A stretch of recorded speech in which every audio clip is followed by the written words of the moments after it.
Hi friends, welcome back to Shri cooking channel. ನಾನು ಸುನೀತಾ. ಉತ್ತರ ಕರ್ನಾಟಕದ ಸಾಂಪ್ರದಾಯಿಕ ಪದ್ಧತಿಯಲ್ಲಿ ಹಿಟ್ಟನ್ನು ರೆಡಿ ಮಾಡಿ ಚಕ್ಲಿಯನ್ನು ಮಾಡ್ತಿದ್ದೀನಿ. ಇದನ್ನು ತುಂಬಾ ಗರಿಗರಿಯಾಗಿ ಅಷ್ಟೇ ಟೇಸ್ಟಿಯಾಗಿ ಕೂಡ ಇರುತ್ತೆ.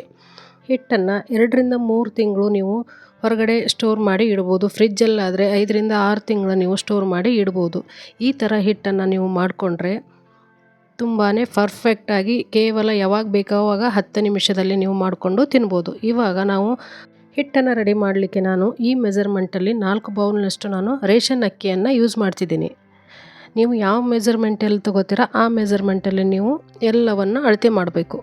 ಅಕ್ಕಿಯನ್ನು 2 ರಿಂದ 3 ಸಲ ಚೆನ್ನಾಗಿ ತೊಳಿಬೇಕು. ರೇಷನ್ ಅಕ್ಕಿಯಲ್ಲಿ ತುಂಬಾ ಡಸ್ಟ್ ಇರುತ್ತೆ, ಹಾಗಾಗಿ 2 ರಿಂದ 3 ಸಲ ತೊಳೆದು ಒಂದು ಕಾಟನ್ ಬಟ್ಟೆಯಲ್ಲಿ ಈ ಅಕ್ಕಿಯನ್ನು ಹಾಕ್ತಿದ್ದೀನಿ. ಒಂದು 5 ರಿಂದ 6 ತಾಸು ನಾನು ಫ್ಯಾನ್ ಗಾಳಿಗೆ ಹಾಕಿ ಚೆನ್ನಾಗಿ ಒಣಗಿಸ್ತಿದ್ದೀನಿ. ಈ ಥರ ಮಾಡಿಕೊಂಡು ಸಾಂಪ್ರದಾಯಿಕ ಶೈಲಿಯಲ್ಲಿ ನಾವು ಚಕ್ಲಿಯನ್ನು ಮಾಡ್ಕೊಂಡು ತಿಂದರೆ ತುಂಬಾ ಟೇಸ್ಟ್ ಆಗಿರುತ್ತೆ. ಅಕ್ಕಿ ಎಲ್ಲ ಈ ಥರ ಕಟ್ಟಾಗಬೇಕು. ಒಂದು ಪ್ಲೇಟ್ಗೆ ಹಾಕ್ತಿದ್ದೀನಿ. ಧೂಳು ಬರದೇ ಇರುವಂಥ ಜಾಗದಲ್ಲಿ ನೀವು ಈ ಥರ ಅಕ್ಕಿಯನ್ನು ಒಣ ಹಾಕಿ ನೀವು ಮಾಡ್ಕೋಬೋದು. ಇವಾಗ ನಾನು ಅಕ್ಕಿಯನ್ನು ಹುರಿದುಕೊಳ್ತಿದ್ದೀನಿ. ಒಂದು 70-80% ಮೀಡಿಯಮ್ ಫ್ಲೇಮಲ್ಲಿಟ್ಟು ನೀವು ಗ್ಯಾಸ್ ಮೇಲೆ ಹುರಿದುಕೊಳ್ಬೇಕು. ಹುರಿದ ನಂತರ ಒಂದು ದೊಡ್ಡ ಪ್ಲೇಟ್ನಲ್ಲಿ ನೀವು ಇದನ್ನು ಅಕ್ಕಿಯನ್ನು ಹಾಕ್ಬೋದು. ನಂತರ 1.5 ಬೌಲ್ನಷ್ಟು ನಾನು ಕಡಲೆಬೇಳೆಯನ್ನು ಹುರಿತಿದ್ದೀನಿ. ಈ ಕಡಲೆಬೇಳೆಯನ್ನು ಸಹಿತ ನಾವು 70-80% ಈ ಮೆಜರ್ಮೆಂಟಲ್ಲಿ ಈ ಥರ ಚೆನ್ನಾಗಿ ಹುರಿಬೇಕು, ಮೀಡಿಯಮ್ ಫ್ಲೇಮಲ್ಲಿಟ್ಟು. ನಂತರ 1 ಬೌಲ್ನಷ್ಟು ನಾನು ಉದ್ದಿನ ಬೇಳೆಯನ್ನು ಹಾಕಿ ಚೆನ್ನಾಗಿ ಹುರಿತಿದ್ದೀನಿ. ನೀವು ಉದ್ದಿನ ಕಾಳಾದರೂ ತೊಗೋಬೋದು, ಬೇಳೆ ಆದರೂ ನೀವು ತೊಗೊಂಡು ಹಾಕ್ಬೋದು. ನಂತರ ಅರ್ಧ ಬೌಲ್ನಷ್ಟು ನಾನು ಸಬ್ಬಕ್ಕಿ, ಸಾಬೂದಾನಿ ಅಂತಾರಲ್ಲ, ಅದನ್ನು ಹುರಿದು ಹಾಕ್ತಿದ್ದೀನಿ. ನಂತರ ಅರ್ಧ ಬೌಲ್ನಷ್ಟು ನಾನಿಲ್ಲಿ ಹೆಸರು ಬೇಳೆಯನ್ನು ಹಾಕ್ತಿದ್ದೀನಿ. ಎಲ್ಲವನ್ನು ಮೀಡಿಯಮ್ ಫ್ಲೇಮಲ್ಲಿ ನೀವು ಚೆನ್ನಾಗಿ ಹುರಿದುಕೊಳ್ಬೇಕು. ಈ ಥರ ತೋರಿಸ್ತಿದ್ದೀನಲ್ಲ. 1 ಬೌಲ್ನಷ್ಟು ನಾನು ಅವಲಕ್ಕಿಯನ್ನು ಹಾಕಿ ಹುರಿತಿದ್ದೀನಿ. ನೀವು ಮೀಡಿಯಮ್ ಅವಲಕ್ಕಿ ಆದರೂ ತೊಗೋಬೋದು, ಪೇಪರ್ ಅವಲಕ್ಕಿಯನ್ನಾದರೂ ನೀವು ತೊಗೊಂಡು ಹುರಿಬೋದು. ಈ ಥರ ಎಲ್ಲ ಲೈಟಾಗಿ ಹುರಿದ ನಂತರ ನೋಡಿ, ಈ ಥರ ಎಲ್ಲ ಹುರಿದ ನಂತರ ನಾನು 2 ಟೇಬಲ್ ಸ್ಪೂನ್ ಜೀರಿಗೆ ಹಾಗೆ 1 ಟೇಬಲ್ ಸ್ಪೂನ್ ಧನಿಯಾವನ್ನು ಹಾಕಿ ಹುರಿತಿದ್ದೀನಿ. ಧನಿಯಾ ಆಪ್ಷನಲ್, ಕೊತ್ತಂಬರಿ ಕಾಳು ನೀವು ಹಾಕಿದರೆ ತುಂಬ ಚೆನ್ನಾಗಿ ಘಮ ಬರುತ್ತೆ. ಹಾಗೆ ಅರ್ಧ ಟೇಬಲ್ ಸ್ಪೂನಷ್ಟು ನಾನು ಅಜವಾನವನ್ನು ಹಾಕ್ತಿದ್ದೀನಿ. ಗ್ಯಾಸನ್ನು ಆಫ್ ಮಾಡಿ ಇವಾಗ ಇದನ್ನು ಹುರಿಬೇಕು, ಜೀರಿಗೆ, ಧನಿಯಾ ಮತ್ತು ಅಜವಾನವನ್ನು. ಈ ಥರ ಚಕ್ಲಿಗೆ ಮಾಡುವಂಥ ಎಲ್ಲ ಕಾಳುಗಳನ್ನು ನಾನಿಲ್ಲಿ ಹುರಿದು ಇಟ್ಕೊಂಡಿದ್ದೀನಿ. ಒಂದು 10-15 ನಿಮಿಷ ಈ ಕಾಳುಗಳೆಲ್ಲ ತಣ್ಣಗಾಗಬೇಕು. ಆರಿದ ಮೇಲೆ ಈ ಥರ ಎಲ್ಲ ಮಿಕ್ಸ್ ಮಾಡಿ ನೀವು ಮಿಕ್ಸಿಯಲ್ಲೇ ಹಾಕ್ಬೋದು ಅಥವಾ ನೀವು ಮಿಲ್ಲಲ್ಲಾದರೂ ನೀವು ಹಾಕಿಸ್ಕೊಂಬರ್ಬೋದು. ನಾನಿವಾಗ ಮಿಲ್ಲಲ್ಲೇ ಹಾಕಿಸ್ಕೊಂಬಂದಿದ್ದೀನಿ. ತುಂಬಾ ನುಣ್ಣಾಗಿ ಬರುತ್ತೆ ಮಿಲ್ಲಲ್ಲಿ ಹಾಕ್ಸಿದ್ರೆ. ಇವಾಗ ಇದನ್ನು ಜರಡಿ ಹಿಡ್ಕೋಬೇಕು. ನಾನು ಈ ಎಲ್ಲ ಹಿಟ್ಟನ್ನು ಜರಡಿ ಹಿಡಿದು ಇಡ್ತಿದ್ದೀನಿ. ನಾವು ಯಾವಾಗ ಬೇಕಾವಾಗ ಚಕ್ಲಿ, ನಿಪ್ಪಟ್ಟು, ಕೋಡುಬೇಳೆ ನಾವು ಮಿಕ್ಸ್ಚರ್ ಆದರೂ ನೀವು ಈ ಥರ ಮಾಡ್ಕೊಂಡು ತಿನ್ಬೋದು. 2-3 ತಿಂಗಳು ನೀವು ಸ್ಟೋರ್ ಮಾಡಿ ಇಡ್ಬೋದು. ಫ್ರಿಜ್ಜಲ್ಲಾದರೆ ಒಂದು 5-6 ತಿಂಗಳು ನೀವು ಈ ಥರ ಹಿಟ್ಟು ಇವಾಗ ರೆಡಿಯಾಗಿದೆ. ನಮಗೆ ಎಷ್ಟು ಬೇಕೋ ಅಷ್ಟು ನಾವು ತೊಗೊಂಡು ನಾವು ಚಕ್ಲಿಯನ್ನು ಮಾಡಬೇಕು. ಇವಾಗ ನಾನು 4 ಬೌಲ್ನಷ್ಟು ಚಕ್ಲಿ ಹಿಟ್ಟನ್ನು ಹಾಕ್ತಿದ್ದೀನಿ. ಯಾವ ಕಪ್ಪಿಲೆ ನಾನು ಅಕ್ಕಿಯನ್ನು ಮೆಜರ್ಮೆಂಟ್ ಮಾಡಿದಿಲ್ಲ, ಸೇಮ್ ಅದೇ ಕಪ್ಪಿಲೆ ನಾನು 4 ಬೌಲ್ನಷ್ಟು ಚಕ್ಲಿ ಹಿಟ್ಟನ್ನು ಹಾಕ್ತಿದ್ದೀನಿ. ಹಾಗೆ 2 ಟೇಬಲ್ ಸ್ಪೂನ್ನಷ್ಟು ನಾನು ಕರಿ ಎಳ್ಳನ್ನು ಹಾಕ್ತಿದ್ದೀನಿ. ನೀವು ಬೇಕಾದರೆ ಬಿಳಿ ಎಳ್ಳನ್ನು ಸಹಿತ ನೀವು ಹಾಕ್ಬೋದು. ಅರ್ಧ ಟೇಬಲ್ ಸ್ಪೂನಷ್ಟು ನಾನು ಅರಿಶಿಣ ಪುಡಿ ಹಾಗೆ 1 ಟೇಬಲ್ ಸ್ಪೂನಷ್ಟು ನಾನು ಜೀರಿಗೆಯನ್ನು ಹಾಕ್ತಿದ್ದೀನಿ. ಈ ಹಿಟ್ಟನ್ನು ರೆಡಿ ಮಾಡೋ ಮುಂದೆ ಜೀರಿಗೆಯನ್ನು ಹಾಕಿದ್ವಿ, ಇವಾಗೂ ಸಹಿತ ಹಾಕಿದರೆ ಚೆನ್ನಾಗಾಗುತ್ತೆ. ನಾನು 4 ಟೇಬಲ್ ಸ್ಪೂನಷ್ಟು ನಾನು ಕೆಂಪು ಖಾರದ ಪುಡಿಯನ್ನು ಹಾಕ್ತಿದ್ದೀನಿ. ಈ ಖಾರ ಮೀಡಿಯಮ್ ಇದೆ, ಬ್ಯಾಡಗಿ ಚಿಲ್ಲಿ ಪೌಡರ್ ಅದು. ಇವಾಗ ರುಚಿಗೆ ತಕ್ಕಷ್ಟು ಉಪ್ಪನ್ನು ಹಾಕಬೇಕು. ನಂತರ ಅರ್ಧ ಟೇಬಲ್ ಸ್ಪೂನಷ್ಟು ನಾನಿಲ್ಲಿ ಅಜವಾನವನ್ನು ಹಾಕ್ತಿದ್ದೀನಿ. ಇದು ಆಪ್ಷನಲ್, ಬೇಕಾದರೆ ಹಾಕ್ಬೋದು, ಇಲ್ಲಾದರೆ ಇಲ್ಲ ಅಜವಾನನ. ಇವಾಗ ನಾನು 4 ಬೌಲ್ ಚಕ್ಲಿ ಹಿಟ್ಟಿಗೆ 8 ಟೇಬಲ್ ಸ್ಪೂನಷ್ಟು ನಾನು ಎಣ್ಣೆಯನ್ನು ಬಿಸಿ ಮಾಡಿ ಹಾಕಬೇಕು. ಎಣ್ಣೆ ತುಂಬ ಚೆನ್ನಾಗಿ ಕಾಯಬೇಕು. ಎಣ್ಣೆ ಕಾಯುವಷ್ಟರಲ್ಲಿ ಈ ಹಿಟ್ಟನ್ನು ನಾವು ಮಿಕ್ಸ್ ಮಾಡ್ಕೋಬೇಕು. ಉಪ್ಪು, ಖಾರ, ಹಿಟ್ಟು ಎಲ್ಲ ಚೆನ್ನಾಗಿ ಮಿಕ್ಸ್ ಆಗಬೇಕು. ಹಬ್ಬಕ್ಕೆ 2 ದಿನ ಮುಂಚೆ ಈ ಥರ ಹಿಟ್ಟನ್ನು ನೀವು ರೆಡಿ ಮಾಡಿಕೊಂಡ್ರೆ ಕೇವಲ 10 ನಿಮಿಷದಲ್ಲಿ ಈ ಥರ ಚಕ್ಲಿಯನ್ನು ಮಾಡಿಕೊಂಡು ನೀವು ತಿನ್ಬೋದು. ಇವಾಗ ಎಣ್ಣೆ ಬಿಸಿಯಾಗಿದೆ. ಆ ಹಿಟ್ಟನ್ನು ಹಾಕಿ 1 ಸ್ಪೂನಲ್ಲಿ ಈ ಥರ ಕಲಿಸ್ಬೇಕು. ಎಣ್ಣೆ ತುಂಬ ಬಿಸಿಯಾಗಿದೆ.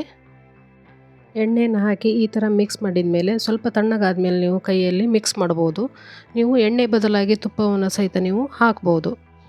ಈ ಎಣ್ಣೆ ಎಲ್ಲ ಹಿಟ್ಟಿಗೂ ಚೆನ್ನಾಗಿ ಹತ್ತುವ ತನಕ ಈ ಥರ ನಾವು ಮಿಕ್ಸ್ ಮಾಡಿ ನಂತರ ನೀರನ್ನು ನಾನು ಉಗುರು ಬೆಚ್ಚಿನಷ್ಟು ಕಾಸಿ ಹಾಕ್ತಿದ್ದೀನಿ. ಲೈಟಾಗಿ ಬಿಸಿ ಮಾಡಿ ಹಾಕ್ತಿದ್ದೀನಿ. ಸ್ವಲ್ಪ ಸ್ವಲ್ಪನ ಹಾಕಿ ಚೆನ್ನಾಗಿ ನಾದ್ಕೋಬೇಕು. ಯಾರೆಲ್ಲ ಹೊಸದಾಗಿ ನಮ್ಮ ಚಾನಲನ್ನು ನೋಡ್ತಿದ್ದೀರಾ ದಯವಿಟ್ಟು ನಮ್ಮ ಚಾನಲನ್ನು ಸಬ್ಸ್ಕ್ರೈಬ್ ಮಾಡಿ, ಪಕ್ಕದಲ್ಲಿರೋ ಬೆಲ್ ಬಟನನ್ನು ಕ್ಲಿಕ್ ಮಾಡಿ ಆಲ್ ಅಂತ ಸೆಲೆಕ್ಟ್ ಮಾಡಿದರೆ ನಾವು ಮಾಡೋ ಪ್ರತಿಯೊಂದು ಹೊಸ ರೆಸಿಪಿಯು ನಿಮಗೆ ಮೊದಲು ಬರುತ್ತೆ. ಈ ವಿಡಿಯೋ ಇಷ್ಟ ಆದರೆ ಈ ವಿಡಿಯೋಗೊಂದು ಲೈಕ್ ಕೊಡಿ, ನಿಮ್ಮ ಫ್ರೆಂಡ್ಸ್ ಆ್ಯಂಡ್ ಫ್ಯಾಮ್ಲಿಗೆ ಶೇರ್ ಮಾಡಿ. ಈ ಹಿಟ್ಟೆಲ್ಲ ನಾದಿದ ಮೇಲೆ ಸ್ವಲ್ಪ ಲೈಟಾಗಿ 1 ಟೇಬಲ್ ಸ್ಪೂನಷ್ಟು ಎಣ್ಣೆಯನ್ನು ಹಾಕಿ ಈ ಥರ ಚೆನ್ನಾಗಿ ನಾದ್ಕೋಬೇಕು. ನಾವು ಯಾವ ಥರ ನಾದ್ತೀವಲ್ಲ ಆ ಥರ ಚಕ್ಕಲಿ ತುಂಬ ಚೆನ್ನಾಗಿ ಬರುತ್ತೆ. ಚಪಾತಿ ಹಿಟ್ಟಿನ ಅದಕ್ಕಿಂತ ಸ್ವಲ್ಪ ಗಟ್ಟಿಯಾಗಿ ನೀವು ನಾದ್ಕೊಂಡ್ರೆ ನೀವು ಬೇಗ ಮಾಡ್ಕೋಬೋದು. ಇವಾಗ ಇದನ್ನು ಒಂದು ಬುಟ್ಟಿಯಲ್ಲಿ ಈ ಥರ ಮುಚ್ಚಿಡಬೇಕು. ಗ್ಯಾಸ್ ಮೇಲೆ ಎಣ್ಣೆಯನ್ನು ಬಿಸಿ ಮಾಡಲಿಕ್ಕೆ ಇಟ್ಟಿದ್ದೀನಿ. ಈ ಥರ ಚಕ್ಲಿ ಮೋಲ್ಡಿಗೆ ನಾವು ಎಣ್ಣೆಯನ್ನು ಹಚ್ಚಬೇಕು. ನೀವು ಒಂದೇ ಸಲ ಎಣ್ಣೆಯನ್ನು ಹಚ್ಚಿದರೆ ಸಾಕು, ಪದೇ ಹಚ್ಚುವ ಅವಶ್ಯಕತೆ ಇರೋದಿಲ್ಲ. ಈ ಥರ ನಿಮಗೆ ಯಾವ ಶೇಪ್ ಬೇಕೋ ಆ ಥರ ನೀವು ಪ್ಲೇಟನ್ನು ತೆಗೆದುಕೊಂಡು ಅದಕ್ಕೆ ಹಾಕಿ ಇವಾಗ ಹಿಟ್ಟನ್ನು ಇದಕ್ಕೆ ಹಾಕಬೇಕು. ಕೈಗೆ ಸ್ವಲ್ಪ ಎಣ್ಣೆನ ಹಚ್ಕೊಂಡು ಈ ಹಿಟ್ಟನ್ನು ನೀವು ಹಾಕ್ಬೋದು ಚಕ್ಲಿ ಮೋಲ್ಡ್ಗೆ. ನೀವು ಈ ಥರ ಸಾಂಪ್ರದಾಯಿಕ ಶೈಲಿಯಲ್ಲಿ ಒಂದು ಸಲ ಟ್ರೈ ಮಾಡಿ ನೋಡಿ, ತುಂಬಾ ಟೇಸ್ಟ್ಫುಲ್ಲಾಗಿ ಬರುತ್ತೆ. ಈ ಥರ ಹಾಕಿ ತಿರುಗಿಸ್ತಾ ಹೋದರೆ ಚಕ್ಲಿ ರೆಡಿ ಆಗುತ್ತೆ. ನೀವು ಪ್ಲೇಟಲ್ಲಾದರೂ ಮಾಡ್ಬೋದು ಅಥವಾ ಡೈರೆಕ್ಟು ಜಾಲರಿ ಚಕ್ಲಿ ಕರಿತೀವಲ್ಲ ಆ ಜಾಲರಿಯಲ್ಲಿನಾದರೂ ನೀವು ಹಾಕಿ ಮಾಡ್ಬೋದು. ನೋಡಿ ಈ ಥರ ಬರುತ್ತೆ. ನೀವು ಕೈಲಿ ಹಾಕೋದಾದರೆ ಈ ಪ್ಲೇಟಲ್ಲಿ ಹಾಕಿ ಮಾಡ್ಬೋದು. ನಿಮಗೆ ಒಂದೇ ಸೈಜು ಒಂದೇ ಲೆವೆಲ್ಗೆ ಬೇಕಾದರೆ ನೀವು ಚಕ್ಲಿ ಕರಿತೀವಲ್ಲ ಆ ಜಾಲರಿಯಲ್ಲಿ ಹಾಕಿ ಸೌಟಲ್ಲಿ ಮಾಡಿ ನೀವು ಮಾಡ್ಬೋದು. ಚಕ್ಲಿ ಎಂಡಾದಮೇಲೆ ನೀವು ಲಾಸ್ಟಲ್ಲಿ ಚಕ್ಲಿಯನ್ನು ಹತ್ತಬೇಕು. ಸೇರಿಸಿ ಇದನ್ನು ಮಾಡಿದರೆ ಅದು ಬಿಡೋದಿಲ್ಲ. ಸ್ವಲ್ಪ ಕಲರ್ ಚೇಂಜ್ ಆಗುತ್ತೆ ಎಣ್ಣೆದು.